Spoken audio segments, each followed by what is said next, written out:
Hello and welcome to the Audio University Black Friday stream. Yeah, it's a big day for shopping. We're going to try to help you find some good deals. Let me know, though, in the comments if you can even hear me, because if you can't hear me, that's a non starter. So, whether you're on YouTube or Facebook, just do me a solid and say we can hear you so that I know the stream is working. Um, we want to do a few things today. If in this particular stream, we're talking about home studio setups. So if you're currently building your first home studio setup or you're upgrading your home studio setup, um, it's a good day to be doing so, right? Because it's Black Friday, but you still might have a few questions. So hopefully you can jump on here and ask those questions and get the feedback that you're looking for. Cool. Hey, Mac, you're on. First one to comment. I appreciate it. Cool. So you can hear us. Let me go ahead and bring up a special guest. So we have Sam with us. Now, you maybe don't know Sam, but she is really involved in Audio University behind the scenes. So you've definitely seen her videos, even if you don't know her. But she's going to be here finding us some of the best deals, and she's going to be looking for your questions. So Sam, we have links right in the description of this video that go to a page that have the best deals that we've found so far. And we also have a deal on our own membership. So you can become a member right now for a discounted annual price. Before, I think it was $189 per year, and now we've discounted that so that you can save some money. And this is the best price that we've had since the very beginning when we founded. So we have our founding members that have the best price that will ever exist. And then this one right now is the best price second to that one. So definitely a good time to join our Audio University membership if you're not already a part of that. Do we have any questions coming in yet? If you have questions, by the way, please just put 3 question marks before and after, and that'll help Sam pick out some good questions. And yeah, it says somebody says they can't hear me, but I'm gonna assume that all the other people saying they can hear me are correct. Uh, if you can't hear me, check your settings. Of course, you couldn't hear me say that. But again, leave some questions in the comments below. Before we get the questions, Sam, do we have any sales that we want to bring attention to? We do, yes. Let me go here. So right here we have a Google Docs page of a bunch of home studio sales. We have Mackie has a 15% discount. FabFilter has 25% off on all plugins and bundles. Oak Sound has some great discounts on Soothe 2, Spiff, and Bloom. So a bunch of software deals and home studio gear deals right on this page right here. We can also go ahead and Yeah, I put up a QR code right up here that'll take you to that Google Docs page that Sam just showed you. So we tried to gather all the things. Side note, this is a big time for us as a channel because one of the best ways that we find support for our channel is through affiliate marketing. So if you by chance buy through one of the links that we're going to give you today, it will support the Audio University channel at no extra cost to you. So it's one of the best ways to help us keep making content for free, keep you Q&As and all the stuff that we do. You can find those deals here, Black Friday deals, if you're watching on a desktop or a TV. And if you're on mobile, just open up the description below the video and you can find that same link. Okay. we do have a comment, Okay.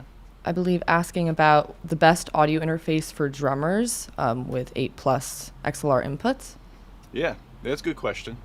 I think you're on the right track. I think, no pun intended, you're on the right number of tracks.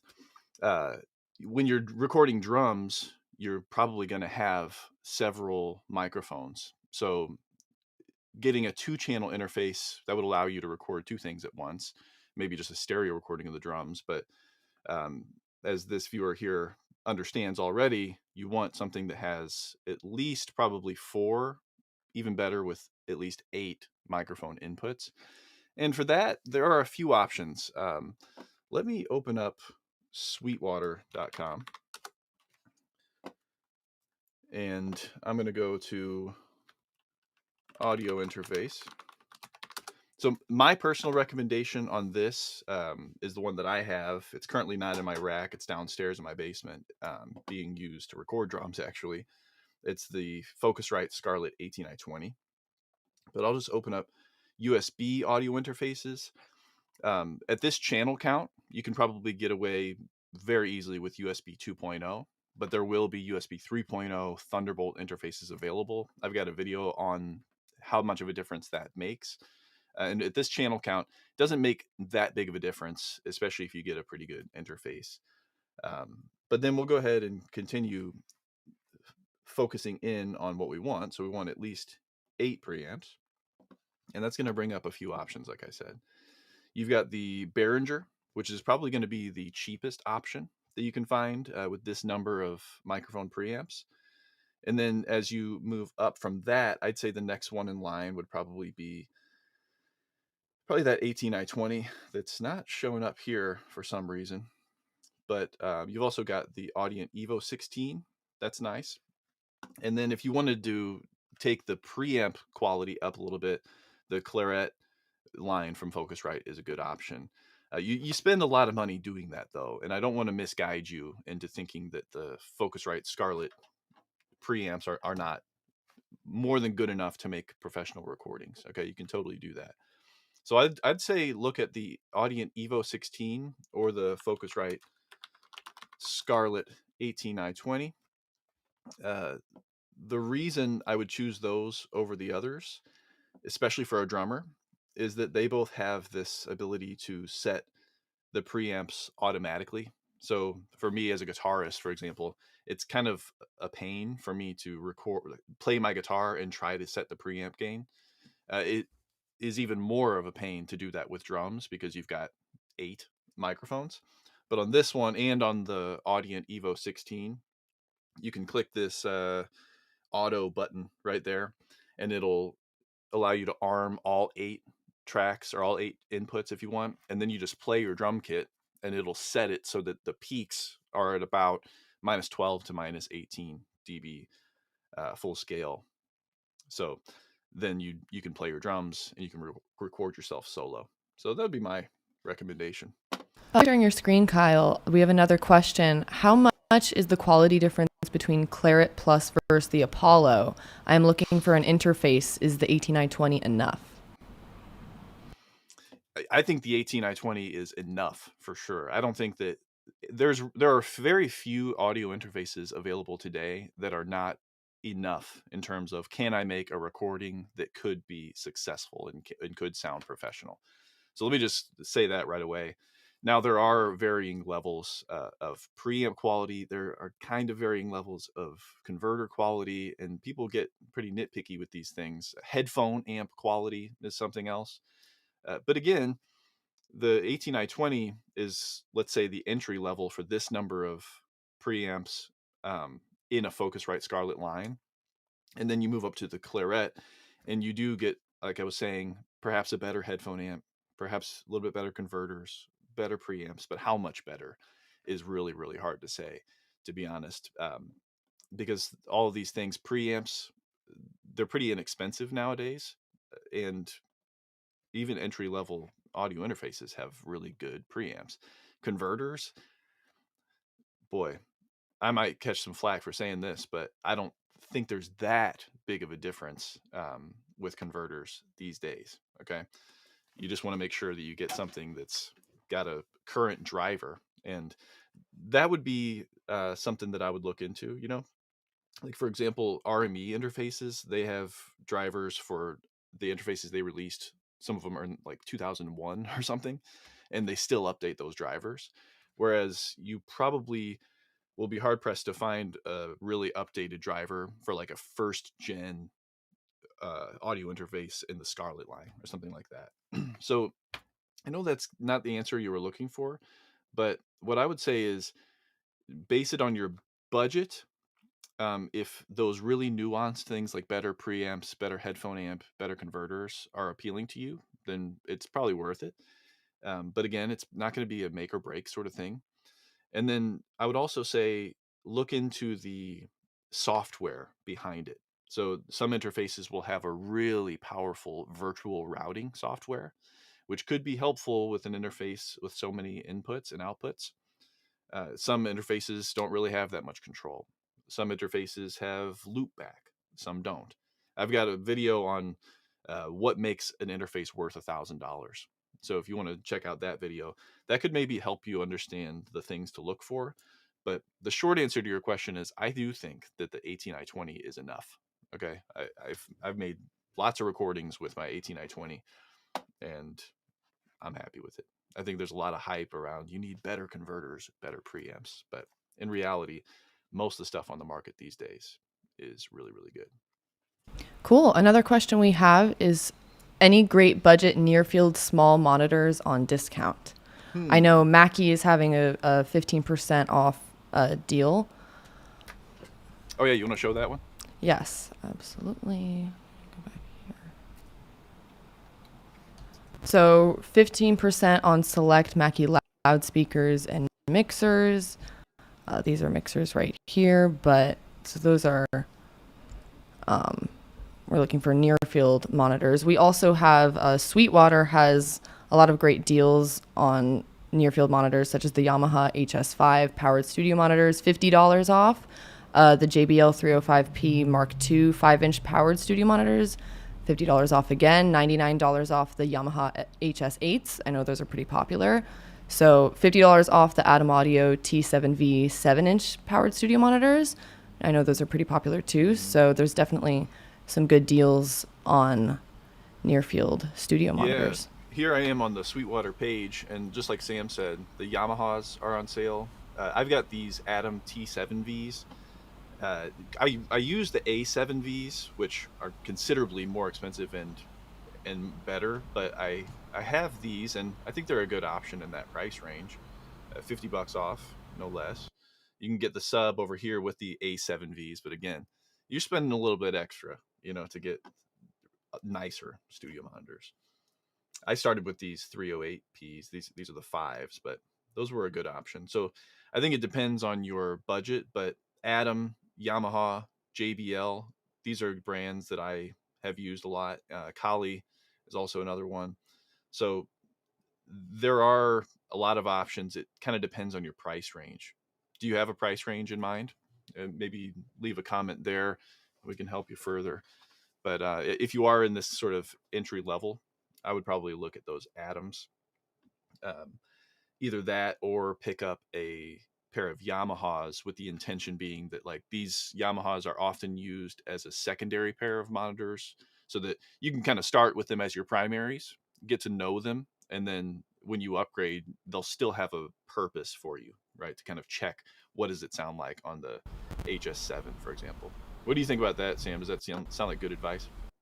Absolutely. Um, Okay. Back to the interface questions. We have another question about the 18i20. Is it expandable via ADAT? And will this interface give me a quality drummer monitor mix with EQ and compression? It's a good question on the EQ and compression. I don't quite recall the abilities to do that within. I don't think there are any built-in effects on any of the Scarletts. So, but to answer the first question, yes, it definitely has ADAT expandability. I think they added in. They have like 2 ports, and it appears like that could be 8 channels in here and 8 channels in here, but in reality, I think it's just 8 channels total. There's one ADAT input, which means you can only receive 8 channels. And even though there are 2 ports, that's going to be for higher sample rates. Okay. But if you want up to 48 kilohertz, for example, you can just use one ADAT. And if you want to go beyond that, you'd need to use 2 ADAT inputs, but you'd still only get 8 channels. I hope that makes sense. Just because there are 2 optical ports doesn't mean that you can facilitate 16 channels of ADAT. It's a situational situation. But with the Focusrite Scarletts, I'm almost certain that you only have the ability to take in 8 channels of ADAT and send out 8 channels of ADAT. Cool. We Let me actually let have me it. actually bring that Sorry. question back up. Sure. That was the second question was a quality monitor mix with EQ and compression. I don't think that is available.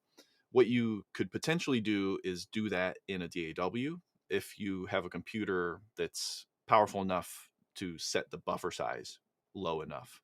If you set the buffer size too high, there will be latency for the drummer, which can be a huge issue, especially for drumming.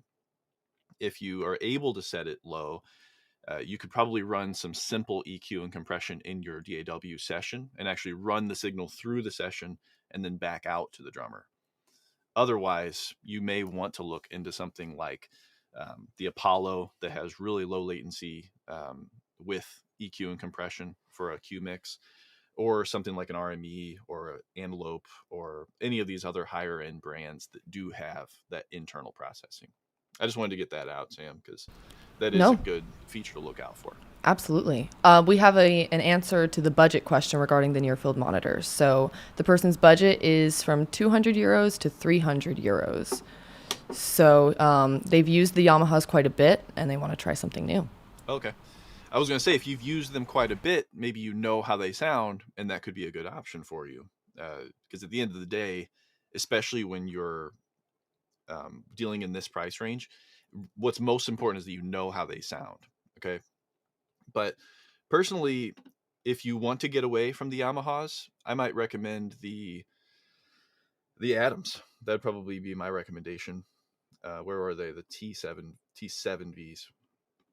Because you can get the fives, I think, for like 150. Here's the T8V for 239. I thought the sevens were on here. There we go. Right here at 200. I'm not sure how that converts to euros at the current moment, but yeah, that would probably be my recommendation, going with the Adams, if you wanted to get away from the thing you already are familiar with. But again, I would maybe challenge you to say, are you familiar with them? If so, that might give you a head start on mixing on them in a reliable way, right? Stick with something you are familiar with. The other question we have is thoughts on the UA4710D as a preamp and compressor, ADAT into the Cranborn 500 R8 with master modules. Do you think that's a good starting place or no? Let me read this real quick. So you've got the preamp compressor, okay, and then you've got ADAT into the Cranborn 500 R8. So that'll be your interface and a 500 chassis. Uh, I mean, that sounds pretty awesome to me. That sounds like a really sweet setup. Uh, the You're also going to have some slots on the 500 R8, so you could use those for preamps or for compression as well. I'm not sure which route you want to take. Um, yeah, Sam, do you have any feedback on this? I haven't. I use the Cranborn 500 ADAT, and I Mm-hmm. love it. I've got some preamps in it. I don't use this as an interface though, because it's not an interface. So I have ADAT out of this and into this connected to my interface. But the R8 is an interface itself.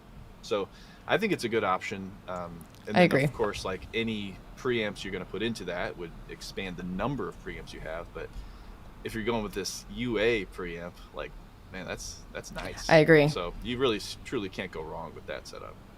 Yeah, definitely Yeah, agree. cool. Looks like we have a break from questions, but would this be a good opportunity to talk about the Audio University membership Black Friday deal? Yeah, sure. Let Share my screen real quick. Let me Sure. show what the what that is. So Sam just put a QR code in the corner of the screen for this deal to become a member. So the whole idea behind the membership was that YouTube is helpful, but if you're anything like me, you can fall into watching a ton of videos and never actually putting anything into practice, right? So it's eventually you kind of get like information overload, okay? And let's be clear, I'm kind of a part of that problem because I put a lot of information on the internet for you guys to consume, and I think that's helpful. But if you really want to get better, you've got to just not only have theory, but you've also got to have practice, right? And so there are also two other elements to real true learning. You got theory, practice, feedback, and community. And we spent a lot of time thinking about this. When I say we, I'm talking about Professor Gabe Herman and myself and Sam and the rest of our team. um, Professor Gabe Herman actually just made this course for us called Mixing Essentials. So we cover EQ, compression, delay, reverb, and we also have some mix walkthroughs that we're releasing right now. Uh, what's really special about this, how do we get theory, practice, feedback, and community all into one thing over the internet? Well, we've got the theory here. That's the course, okay? And then we've got abilities to practice with multi-tracks that you can get on the internet, and we mix them together, and then we're able to kind of like compare our mixes, whether it's just in the community or whether you take advantage of the feedback element we have, which is to share your mix and actually get that reviewed by Gabe Herman, or another guest. All of our guests, by the way, have decades of experience mixing. uh, a lot of them have decades of experience teaching as well. So we're trying to find a way to give you the ability to learn things, put it into practice, get feedback so you don't build bad habits, and of course have a community element, which I think is essential. Um, Let me come back on screen here, Sam, so that I can get off my soapbox a little bit. The What I learned in school was not just, or what I gained from going to a university program for audio. It wasn't just the information I learned, right? So I did get that information, and I was able to practice on gear like a big console and using a bunch of cool microphones. But what I walked away with, that I think gave me the most value through my career, has been the network that I created there. So whether you decide to become a member of our community and build your network there, or not, I would urge you to think about the people you're meeting, and keep in mind that you're a generation that is moving up through this industry, and the people you know today and you work with, those may be your clients in the future, or maybe you can hire them in the future. So I don't know. That's a long-winded way, and maybe I should have promoted the thing a little bit more than I did. But I think that I still want to urge you, even if you don't become a member, make sure you're not just watching a bunch of YouTube videos. You know what I mean? Put the stuff into practice, share it with your friends, get feedback from mentors. And if you do want all that stuff, we're offering it in our membership to the best of our ability. And you can join for a discounted annual price today. Absolutely. Another thing I wanted to add is that Black Friday is a great deal to buy all sorts of software and studio gear and whatnot, but knowing how to use those tools is really what's most important. And that's what we Absolutely. provide with the Audio University membership. We have private mentoring sessions for things just like we're doing this home studio setup Q&A and the live sound Q&A after this. But with a private mentoring session, you can really get detailed answers for your specific situation, talk to someone like Kyle or Professor Herman, and yeah, really get any answers you need. We have another question. How can we calculate the wattage of amplifiers required given the room size and dimensions? Well, it's sort of a multi-tiered question. Let's see if I can find this video real quick for you.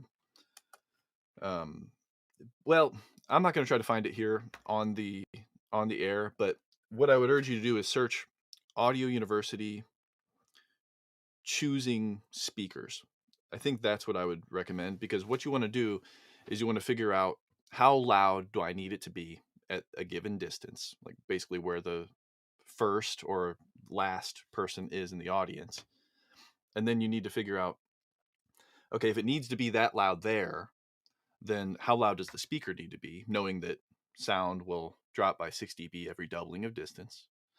And then you say, okay, I need a speaker that can be at least this loud at 1 meter so that it can be the target level at 10 meters, etc. Right? And then you say, in order for this speaker to be that loud, how much power does it need? And then you can choose the amplifier based on that, choosing to put a little bit of headroom on top. It's like I said, it's difficult for me to answer that all in this video, but luckily for you, I've made several videos on this process. I'd recommend starting with the speaker one so that you understand the angle of coverage and the power handling capability and the sensitivity of the speaker. And then once you choose the right speakers, you just kind of like step back and say, how do I get enough power to that speaker to to achieve that target level. So Great. the live stream answers are so frustrating because I've got videos where I sat down and I really tried to organize it in a nice way, with photo, with graphics and all these things, and now I'm just here like moving my hands trying to explain these things, and it's not as good. So I would recommend going and checking that out. That my videos on that topic. Cool. We have another question.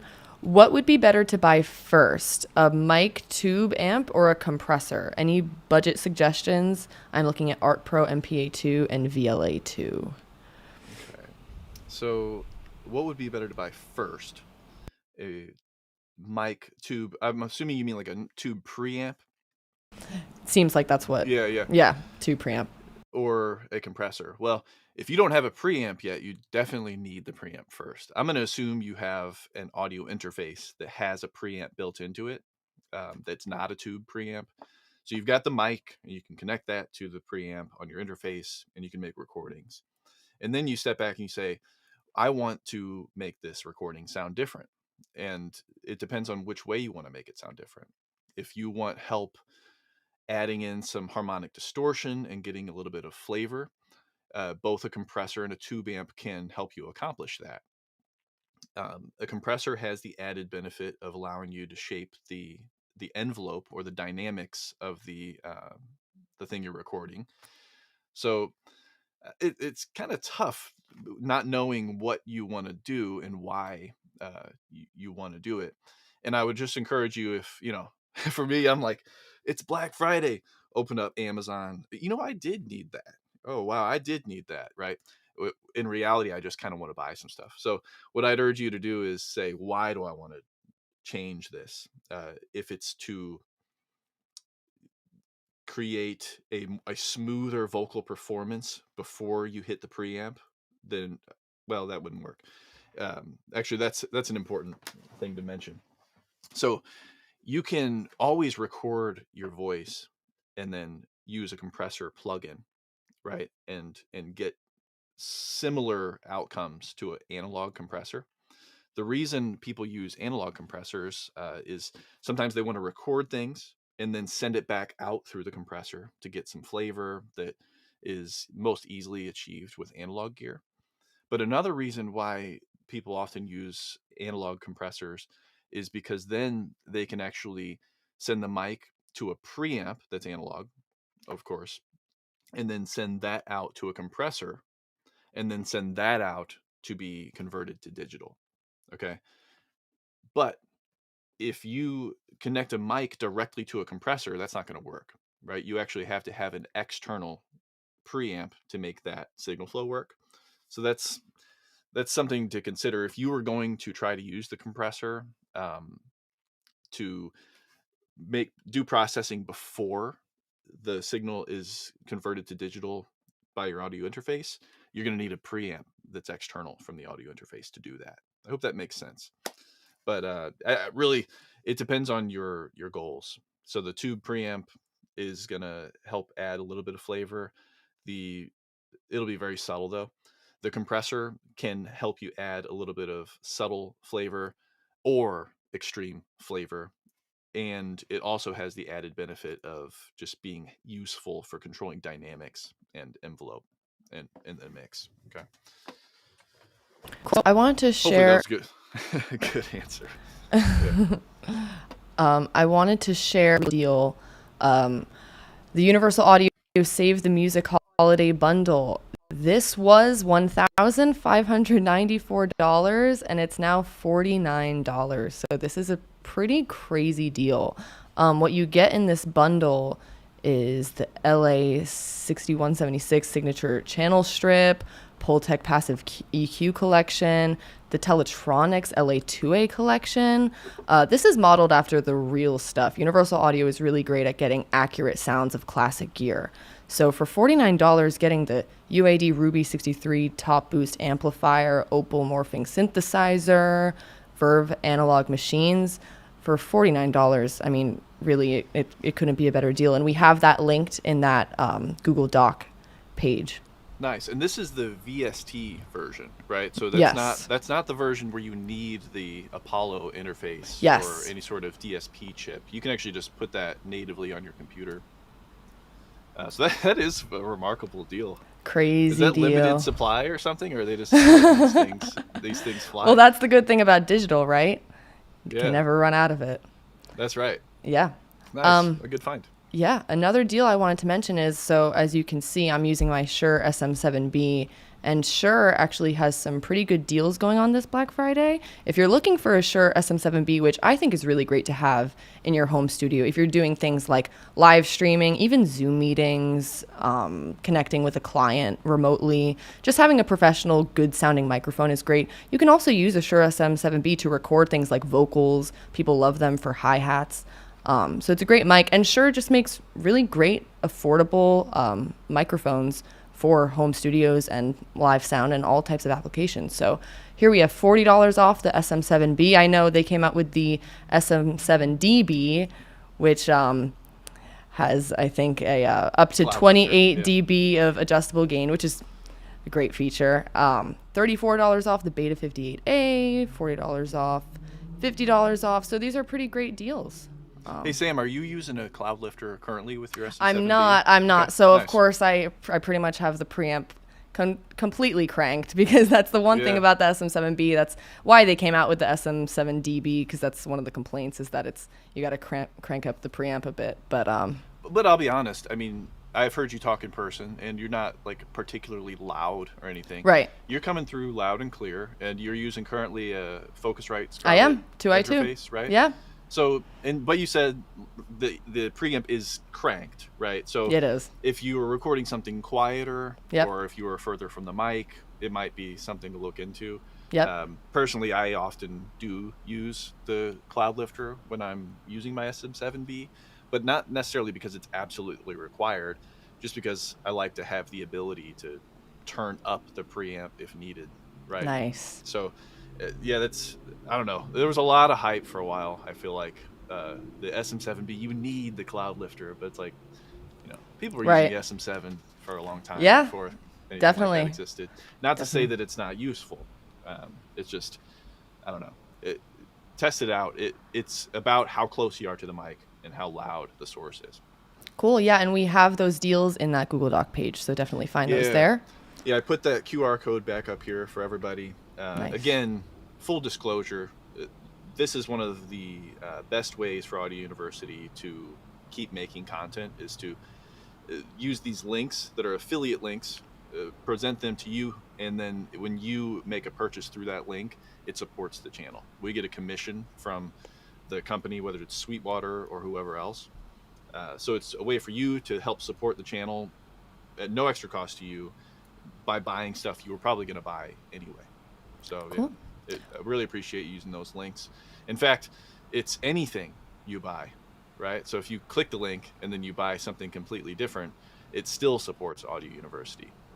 So hey, if you're going to be buying some stuff, maybe click our link and help us out a little bit. Absolutely. Yeah. We have a question from Alex. Alex has a Rode NT1A going into a Babyface Pro FS. He has a $1,000 budget, and would you recommend a better mic, or is the Rode NT1A good enough? He's using it mainly for female vocals.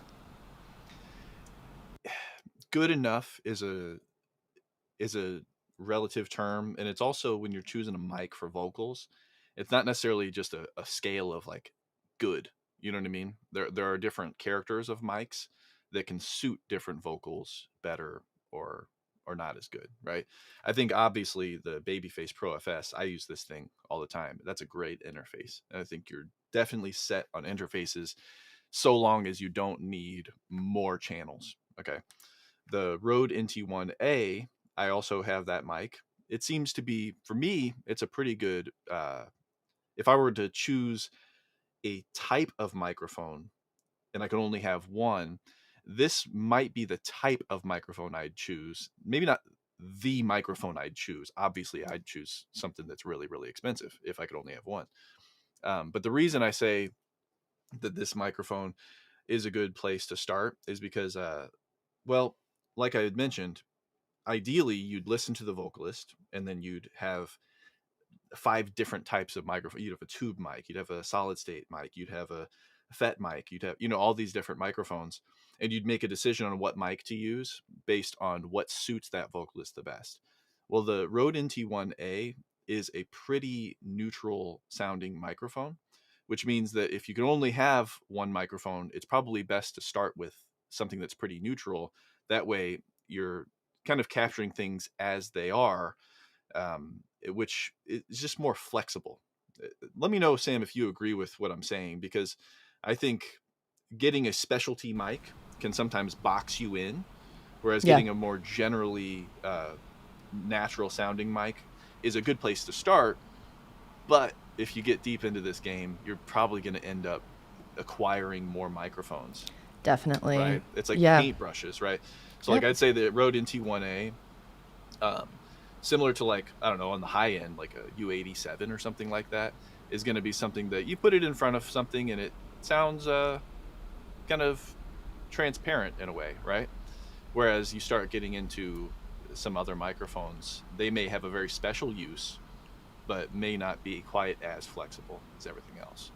Definitely. Yeah, Okay. and while we're on the topic, there's some deals about microphones and specifically Yeah. modeling microphones, because while we're on the topic of Yes. just how Perfect. mics can Yeah. sound so different, I've had experience with the Slate Digital VMS modeling microphone, and it is really, really crazy.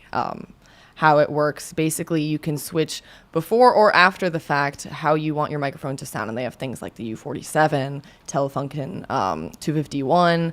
They have all sorts of things. And the Universal Audio modeling microphone system is currently $200 off. And I want to just take a look really quick at the different mics that they model. So here we have included microphone models. So they don't actually say Neumann, Telefunken, etc., but they do have pretty much, you can tell the models like the Yeah. LD87, that's like the Neumann U87. All these microphones are modeled the RB121, so that would be like the Royer 121. And it's pretty cool if you're looking, I mean, for $1,300 getting the sound of all those mics, that's pretty cool considering most of those are like 10,000 each That's a really good regularly. point. It ties in right with what I was saying. Mm-hmm. I'm just a little old school. I forgot about that as an option. Now you Yeah. can model mics. Wow. Yeah. I'm showing my age. But yeah, basically, this microphone, it does come in just above that $1,000 budget. What Right. was it, 1,300? Or if Yeah. you wanted to go with this, a cheaper option that kind of tries to do a similar thing, Yeah. you record it and they know how that microphone sounds, and they know how some other microphones sound, and they try to basically mimic different types of microphones. So Yeah. that could even be more powerful, because now you're not just getting a transparent sound. You could maybe record it and then experiment after the fact with different Yep. types of microphone yeah, characters. Definitely. You can see that the Slate Digital VMS mic has less modeling options, but to be honest, $300 for these mics, and I've used this before, it really is remarkable. And you could have a few of these, you could have a collection of just modeling microphones and select the type of microphone you want it to model, and you have a collection of Telefunken Neumanns practically sonically. So it's Nice. really great. We And have so some that was other on Sweetwater, is that right? Sweetwater.com, Okay. yep, and that's also linked in our Google Doc. Okay. Yeah, and as a reminder, the Google Doc is accessible with either this QR code, or I believe the link in the description will also take you there. Cool. So, yeah, uh, we're kind of running into the last half of this Q&A. Now, this one is about home studio, and then after that, in about 20 minutes, we're going to switch over to a different live stream where we're talking about live sound. But of course, you can ask questions about whatever you want to ask about. Um, we will go ahead and take some more questions if Sure. you have one, Sam. We do, yes. Is it worth acoustically treating a small room, 11 feet by 11 feet, or should they just go with headphones? That's a good question. So 11 feet by 11 feet. That's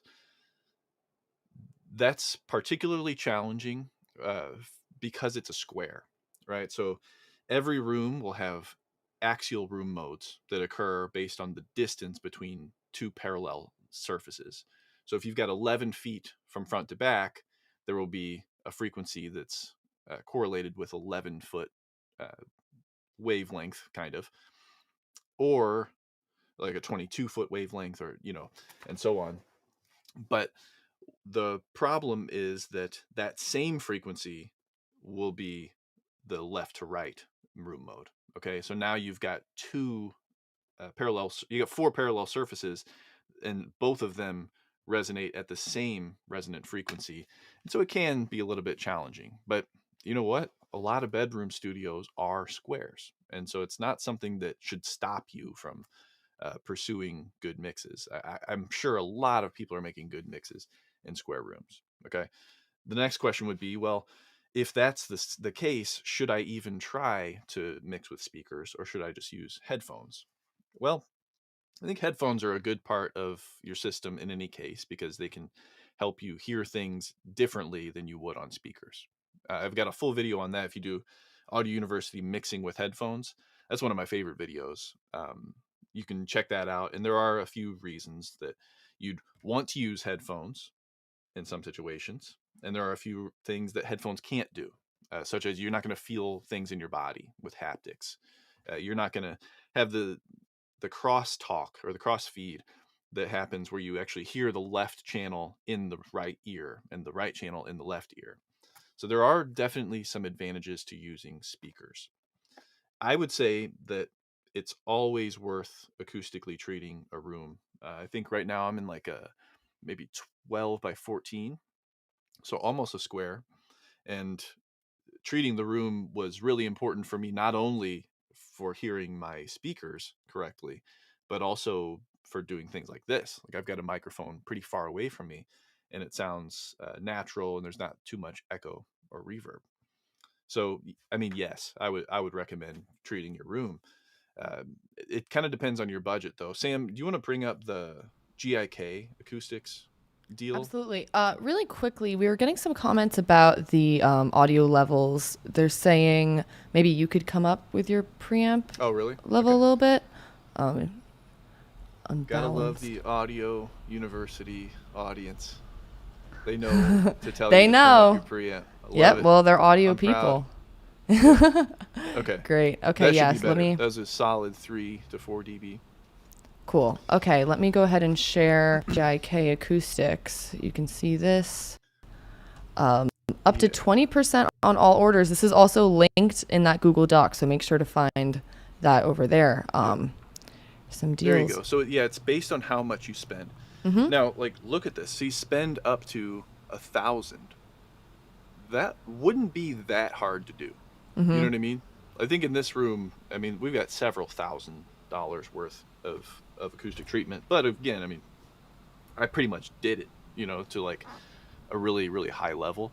And you could do it more strategically if you just started with like some first reflection panels, maybe on the walls and maybe on the ceiling. That would stop the sound that directly takes a short path off the walls and back and interferes with the direct sound from your speakers. So, what I would recommend is I think this sale ends December 2nd. Is that true? Let me check one more time. Yes, it does end the Okay. second. Yes. So that gives you a few days to perhaps reach out to GIK Acoustics and send them a layout of your room so that they can actually give you their recommendation. Uh, to answer your basic question, yeah, it's worth acoustically treating your room because a full mixing setup really does include mixing both on monitors, preferably multiple pairs of monitors, and headphones. Because ultimately, the more things you can test your mix on, the more resilient that mix will be. Okay. So I would recommend crunching the numbers to see I've got a budget of X amount of dollars. Does it make more sense for me to treat my room and get nice monitors and use headphones? Or if my budget's only $200 total, maybe I should just start with headphones, right? I'd say, to say that simpler, the end goal should probably be to have a nicely acoustically treated room with studio monitors and nice headphones. But of course, let's be honest, we're all working with budgets here, and we can't necessarily just buy all of that today. Okay. Very cool. We have Yeah. another question. Are Okay. you aware of an entry level DSP EQ for monitors with a Black Friday discount to apply to SonarWorks? It's Mac from our membership. It's nice to see you. Entry level DSP EQ for monitors to apply to your SonarWorks. I'm confused on what you mean there. I think that SonarWorks is a good option for an EQ that is attempting to correct your system. Um, does that answer your question, Mac? Maybe let me know in the live chat in the community, um, or DM me in the community if you want. But yeah, I would recommend SonarWorks. You want to bring up SonarWorks Yep, so we can exactly. talk about that a little bit? Yeah, so Okay. they do have their Black Friday sale up to 50% on all products, which again, like everything else, is listed in that Google Doc. So make sure to get your link from there. Yeah, and for those unfamiliar, SonarWorks has a product called Sound ID Reference. And you can see there are two versions here. There's one that's for headphones, and there's one that's for speakers and headphones. And that one comes with a microphone. So the one that's for headphones, you install it on your computer, and these headphones I'm wearing right now, the Biodynamic DT770 Pro, these will have a basically an EQ curve that they apply to everything that passes through them, right? That's their frequency response.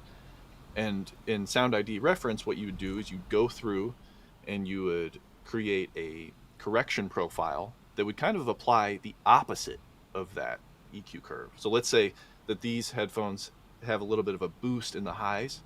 Well, then SonarWorks would go in and it would sort of cut away some energy in that range.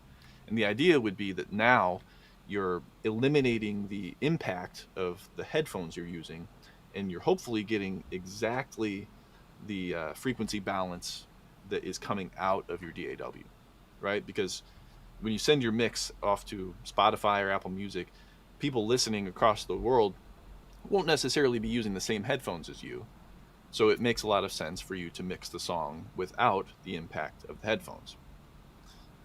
On the other hand, with the studio monitor version, you can do that with headphones, or you can actually use their microphone that's included, and you hold the microphone in the center and it plays some test signals, then you move it over a little bit, play some test signals, and it walks you through this process that'll basically listen to not only the impact of your studio monitors but also the impact of your room on the mix, and then it'll attempt to correct some of those things.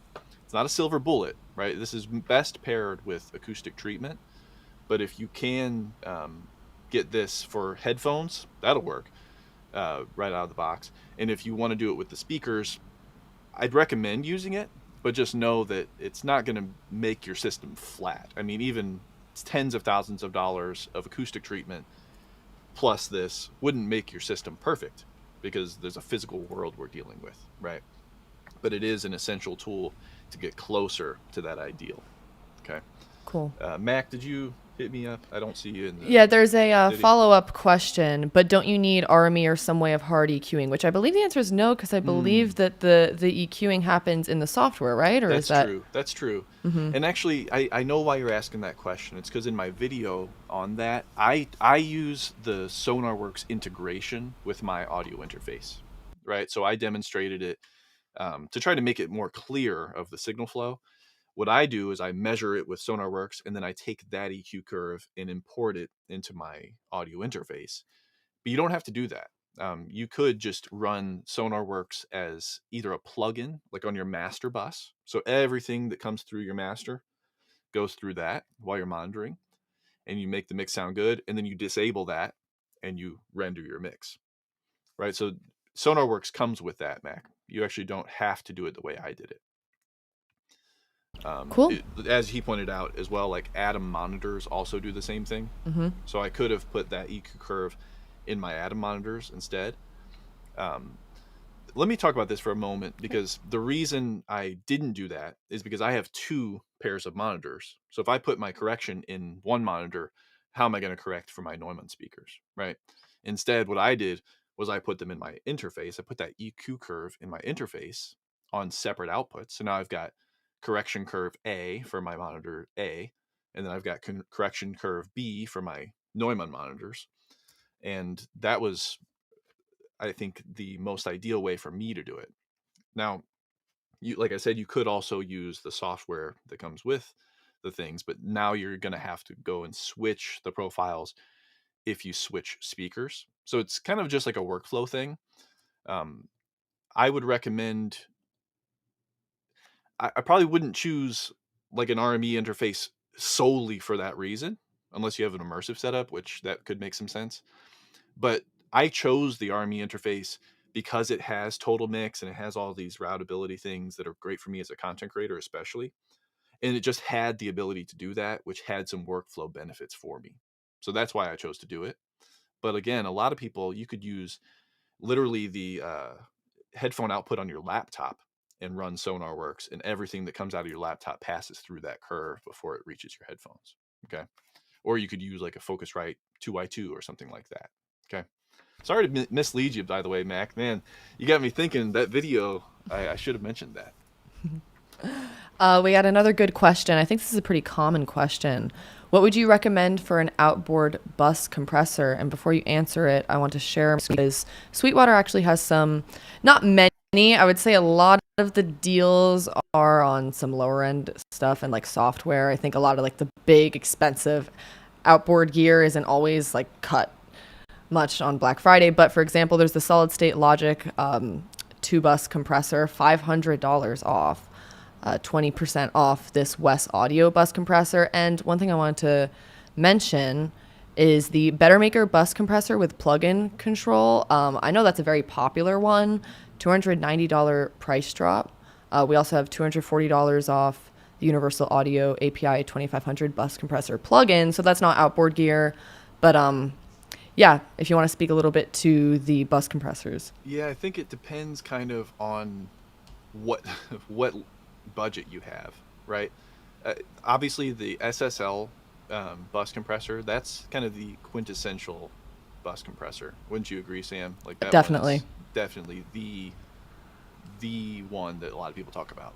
And you 100%. can get it in a hardware form or a software plugin. The hardware is going to cost you, though. I mean, look at that. Definitely. It, Yeah. it's very, very popular, though, and that's for a reason. Yeah.